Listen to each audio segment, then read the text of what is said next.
Why is it that you think that the rhetoric from Donald Trump seems to be resonating in Ohio, at least to some extent, when it comes to trade issues? I mean, the poll suggests that this is a tied race in Ohio.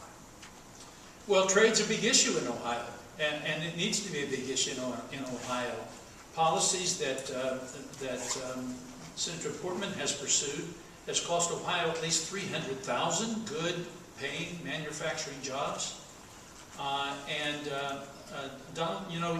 Even they say a broken clock is right, occasionally. Donald Trump, his rhetoric about trade would be more convincing if his behavior matched his rhetoric. But Donald Trump can talk about trade, but he has his own manufacturing, much of it done in countries around the world. So it's hard to believe that he really means what he says about trade. But there's something that he has said about trade that I thoroughly agree with, and that he says that many of those who have negotiated our past trade deals, and I assume he's including Senator Portman because he was a trade representative, he says they were stupid and incompetent, and I think some of the trade deals that we've had, that's a fair description. So you ask the question, why is trade a big deal in Ohio? Because trade's a big deal in Ohio. We have seen hundreds of thousands of our good-paying jobs sent to Japan and China and Thailand and Vietnam and all over the world. And it's because we've had Senator Portman and others like him cheerleading these terrible trade deals. I think if there is a single issue that most clearly separates me from Senator Portman, it is the fact that he's a Washington insider and a jobs outsourcer.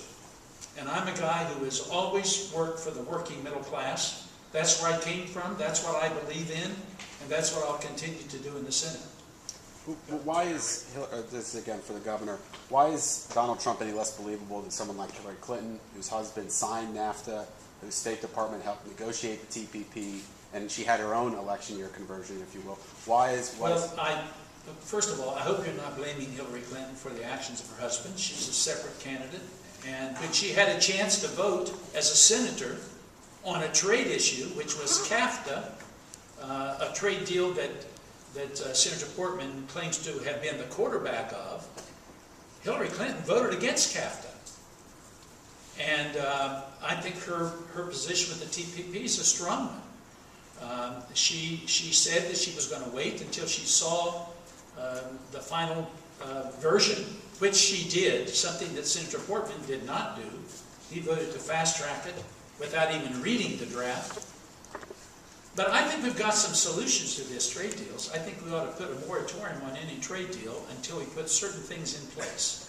And I'm suggesting that before any vote is ever taken in the Senate on fast-tracking any trade deal, that there be at least 90 days of public comment so the draft agreement can be thoroughly analyzed and scrutinized by the American people, that the American people have a chance to provide public comment.